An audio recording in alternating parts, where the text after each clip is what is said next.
It was a night colder than any other in the small, forgotten town of Densmere. The fog had rolled in thicker than usual, swallowing up the old cobblestone streets and smothering the dim light of the street lamps like a heavy, suffocating blanket.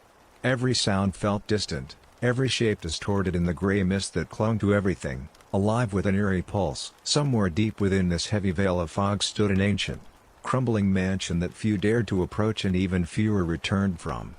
It was called the Holloway House, a place of dark legend and whispered warnings passed between trembling lips. No one knew exactly when it had been built, or who had lived there last, but everyone in Densmere agreed on one thing: the house was cursed, and evil things lingered within its rotting walls. Sarah Whitmore had always been a curious soul, far too drawn to mysteries and ghost stories for her own good. On a dare she couldn't resist, she had agreed to spend a night inside Holloway House, armed with nothing but her phone, a flickering lantern, and a kind of reckless bravery born of youth and foolishness. The fog swallowed her as she crossed the threshold, her boots crunching on brittle leaves and broken glass. The scent of damp earth and decaying wood filled her nose, and an unnatural chill crept up her spine, making her shudder. The front door creaked open without resistance, groaning like a dying beast as it revealed a grand but decrepit hall, its walls lined with faded, peeling wallpaper and portraits of long-dead faces whose eyes seemed to follow her every move. Inside, the house was deathly silent, save for the faint drip of water somewhere deep within. The air was thick with dust, disturbed only by Sarah's hesitant footsteps as she ventured deeper, her lantern throwing long, trembling shadows against the cracked walls. The floorboards moaned beneath her weight, and every gust of wind outside made the entire structure groan like a living thing. It wasn't long before she felt it, a suffocating sense of being watched, not by one pair of eyes, but by dozens, perhaps hundreds, of unseen presences. Her heart pounded in her chest, and though she tried to dismiss it as nerves, she couldn't shake the certainty that she was not alone in the house. As she explored room after room, she found strange things scattered about. Old children's toys covered in thick layers of dust, cracked mirrors that distorted her reflection in unsettling ways, and faded, yellowed photographs of people whose faces were oddly blurred, as though something had intentionally wiped them away. The deeper she went, the stranger things became. In one room, an old music box began playing on its own, a haunting, broken melody that seemed to echo endlessly through the house. In another, she found a chair rocking gently by itself, though no one else was there. Whispers seemed to rise from the walls themselves, hushed voices speaking in a language she could not understand, rising and falling like the sighing of restless spirits. The deeper Sarah ventured, the worse it became. The temperature dropped so low she could see her breath, and the shadows seemed to writhe and pulse with a life of their own. Doors slammed shut behind her, trapping her in rooms for agonizing moments before grudgingly creaking open again. At one point, she found herself in a long, narrow corridor lined with doors on either side, each bearing strange symbols carved deep into the wood. The air was heavy with a coppery scent, like old blood, and a low, constant humming seemed to fill the space, vibrating through her bones. Fear clawed at her chest, but a twisted part of her was too captivated to turn back. It was in the basement that she found the heart of the horror. A narrow staircase led her down into a cavernous room with walls of rough, damp stone. Strange markings were scrawled in dark, flaking stains across every surface, and in the center of the room stood a crude stone altar, covered in ancient symbols and surrounded by rotted, unrecognizable remains. Her lantern flickered wildly, and for a moment she thought it would go out entirely. Then she heard it, a low, guttural breathing, coming from the shadows just beyond the circle of light. She turned, heart hammering, but saw nothing. Yet the breathing grew louder, closer, and the sense of being watched became an oppressive weight on her chest. Sarah's phone buzzed in her pocket, startling her. The screen lit up with a single message, though she had no signal. The words read, "You should not be here." The letters seemed to bleed down the screen, and the phone's light died. In the pitch black, she heard a voice, low and ancient, whisper her name, drawn out into a terrible rasp that filled the space around her. Something icy cold wrapped around her ankle, pulling her down with a force she could not fight. She screamed, but the sound was swallowed by the darkness. When she awoke, she was no longer in the basement, but in a small, windowless room she did not recognize. The walls were damp and crumbling, the air rank with rot. Her limbs felt heavy, and she realized she could not move. From the shadows came figures, their shapes indistinct but terribly human in the worst possible way, their eyes black, mouths stretched in permanent, bloodless smiles. They began to chant in that same strange language, the words making her head throb and her skin crawl. The light from her lantern lay broken beside her, flickering weakly before dying completely. Sarah left Densmere soon after, but the shadows of that night never left her. In her dreams, she saw the house again, rising from the mist, its windows like hollow, watching eyes. The voices whispered still, calling her back, promising that the house was not done with her yet. She knew, deep in her bones, that one day she would have to return. And this time, she would not be allowed to leave. Sarah tried to rebuild her life in a new town far from Densmere. But no matter how many miles she placed between herself and that cursed field, she couldn't shake the feeling that something was watching her. Nights were the worst. Every time she closed her eyes, she would find herself standing at the edge of the fog again, the decayed mansion materializing before her in dream after dream, its broken windows gleaming like jagged teeth in the moonlight. The air in those visions was always damp, thick with the metallic scent of blood, and the oppressive silence stretched on endlessly until the shadows began to shift and writhe.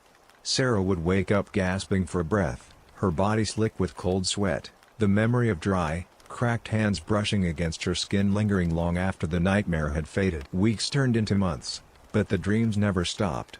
Worse still, strange things began happening in her new apartment. Doors she knew she had locked would swing open on their own. The temperature in her bedroom would plummet in the dead of night, frost creeping along the edges of her window despite the warmth of summer outside. Faint whispers would curl around her ears when she was alone, voices murmuring her name in that same raspy, ancient tone she remembered too well. Objects moved when she wasn't looking. Lights flickered and died. And sometimes, just as she was about to drift off to sleep, she would feel the old weight of unseen eyes watching her from the darkened corners of the room. One evening, as a cold rain drummed against her window, Sarah noticed something that sent her heart racing. On the far side of her apartment, by the door she never used, a small trail of muddy footprints appeared, leading from the threshold to the center of the living room. The prints were too small to belong to an adult, yet unmistakably human, and they ended abruptly in the middle of the floor. Her stomach churned as she crouched to inspect them, noting the way the water from the rain outside hadn't disturbed them at all. They were too dry. Too old. The floorboards beneath the prints groaned under some unseen weight as though someone still stood there, invisible. Desperate for answers, Sarah began digging into the history of Holloway House. She scoured library archives, old newspaper clippings, and any online mention she could find. What she uncovered only deepened her dread. The house had belonged to the Holloway family in the late 1800s, a lineage plagued by tragedy, madness, and whispers of occult practices. The family vanished without a trace one stormy night, and in the weeks that followed, several townsfolk who had gone to investigate disappeared as well.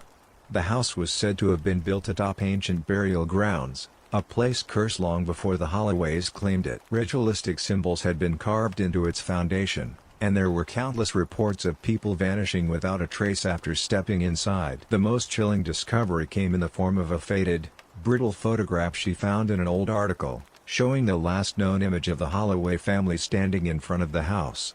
Sarah's blood ran cold as she recognized the faces, twisted and distorted, like the ones she had seen surrounding her in that underground room. And there, standing off to the side in the photo's dark corner, was a figure she hadn't noticed before, a woman, bearing an eerie resemblance to herself, dressed in tattered, ancient clothing, her eyes black and hollow, a cruel smile on her lips.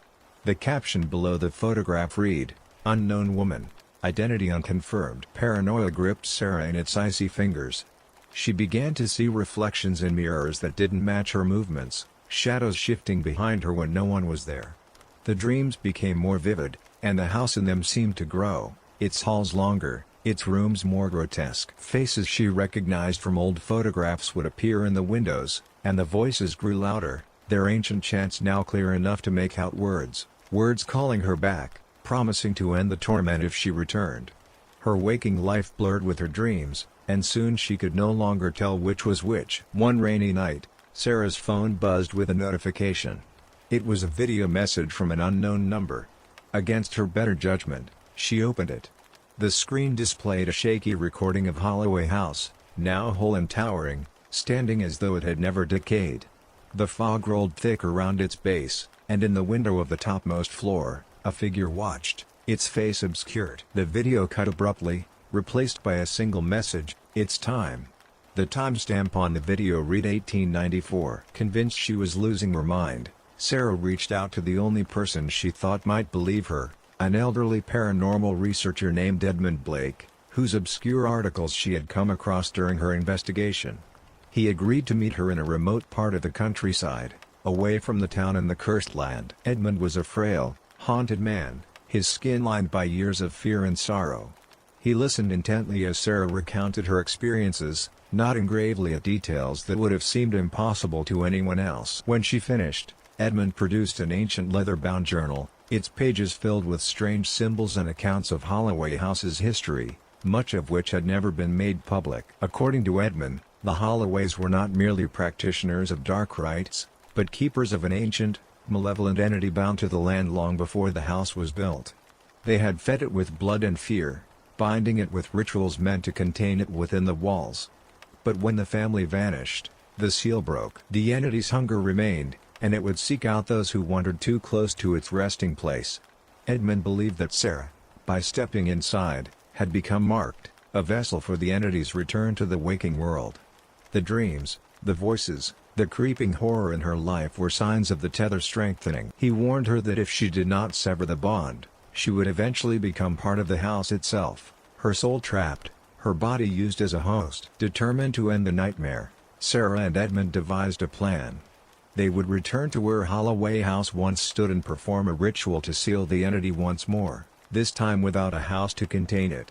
Edmund was wary, knowing that failure would mean death or worse, but Sarah was resolute. Armed with the ancient journal, salt, iron, and ritualistic candles, they set out one final time. The fog thickened as they neared the cursed land, and though the house had long since vanished, both could feel its presence pressing against their minds. As they began the ritual, strange things occurred. The ground trembled, and shapes began forming in the mist, indistinct figures with hollow eyes and gaping mouths.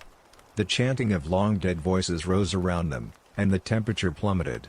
Edmund lit the candles, forming a protective circle, while Sarah recited the incantations from the book. The shadows screamed and clawed at the invisible barrier, their faces twisted with rage and hunger.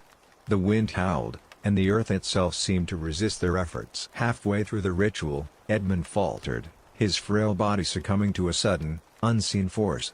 He crumpled to the ground, his face pale, eyes wide with terror as his breath left him. Sarah screamed, but forced herself to continue, knowing the ritual could not be broken. The shadows pressed closer, now taking on the familiar, nightmarish forms of the Holloway family, their black eyes gleaming with malevolent glee. The ancient language spilled from Sarah's lips, and she felt the world around her tilt and sway, as though reality itself was unraveling. A terrible shriek pierced the air, and the ground split open at the center of the field. From the gaping maw rose the same crude stone altar she had seen in the basement, now slick with fresh blood that should not have been there. The entity emerged, a shapeless, writhing mass of darkness, its form flickering between monstrous shapes and faces too hideous to describe. It screamed in fury, its voice a thousand cries of agony layered together, as it fought against the weakening boundaries of the ritual. Sarah, her strength nearly gone, spoke the final words of the incantation, casting the entity back into the pit. The altar shattered, and the earth closed over it with a deafening roar. The shadows fled, and the fog began to lift. Silence fell, broken only by Sarah's ragged breathing. She looked down at Edmund's lifeless form, her heart heavy with grief, but knew his sacrifice had saved countless others. The cursed land grew still, and for the first time in years, the weight of watching eyes was gone. Sarah left Densmere for good after that night. The nightmares faded, the shadows retreated, and though the scars of what she had seen would never leave her, peace gradually returned.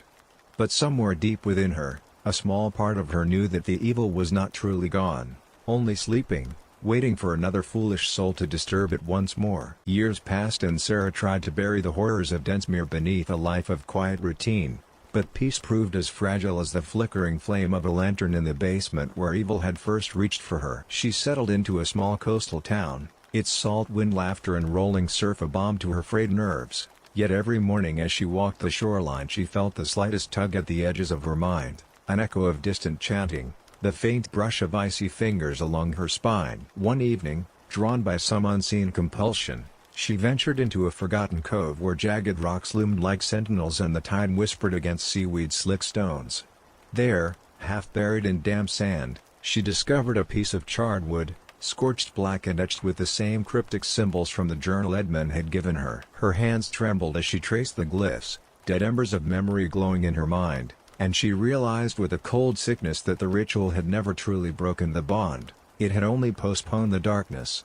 Behind her, a low murmur rose, indistinguishable words carried on the breeze, and she felt the fog gather at her heels even though the night air was brisk and clear. Panic rose like bile in her throat as footprints appeared in the sand, small, child-sized, leading away toward a cavern carved into the cliff face that she had never noticed before.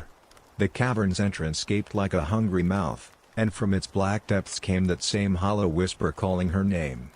"Sarah," it hissed, soft as a lover's promise, and "Sarah," it repeated, sharp as a threat. She knew she should run, that her body would obey if her mind allowed, but the pull was stronger than fear, drawing her toward the yawning darkness where something ancient and terrible waited to reclaim her. Steeling herself against the rising tide of dread, Sarah stepped into the cavern, her lantern's light scattering across walls etched with symbols identical to those on the charred wood.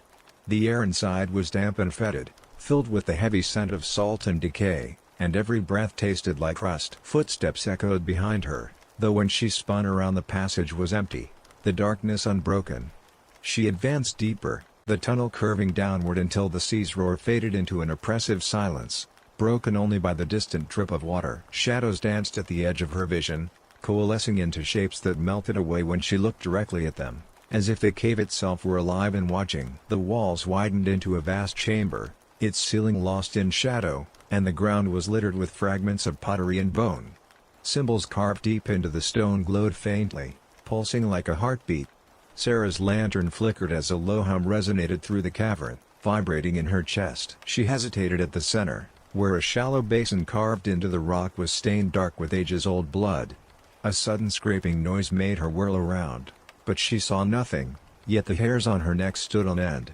The hum grew louder, coalescing into a whispering chorus of voices speaking in that terrifying, ancient language. A soft tapping came from the far side of the chamber and Sarah's heart lurched as she saw them, small, pale figures emerging from alcoves carved into the walls. They were children, their skin stretched tight over spindly frames, their eyes black voids. They moved in jerky, puppet-like motions, their heads tilting at impossible angles as they whispered her name, "Sarah! Sarah!" They chanted in hollow, sing-song tones. She lifted her lantern higher, but the light seemed to recoil, as though afraid to reveal the truth of their forms.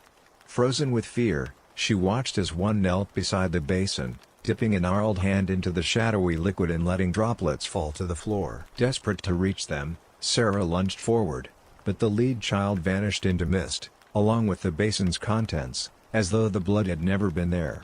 The remaining figures drifted toward her, their whispers rising in a triumphant crescendo. In that moment, Sarah understood, these were the souls of the children sacrificed by the Holloways, trapped between worlds, feeding the entity's hunger for innocence. Rage and sorrow surged through her, and she raised the journal Edmund had given her, chanting the words meant to guide lost souls to peace. The children halted, their heads cocked in unison, as if listening for something only they could hear. A sudden tremor shook the chamber, and stones fell from the ceiling, sending dust motes swirling in the lantern light. The walls glowed brighter, and the hum became a roar as the cavern came alive, responding to her words. The children's empty eyes filled with tears that glimmered like liquid silver before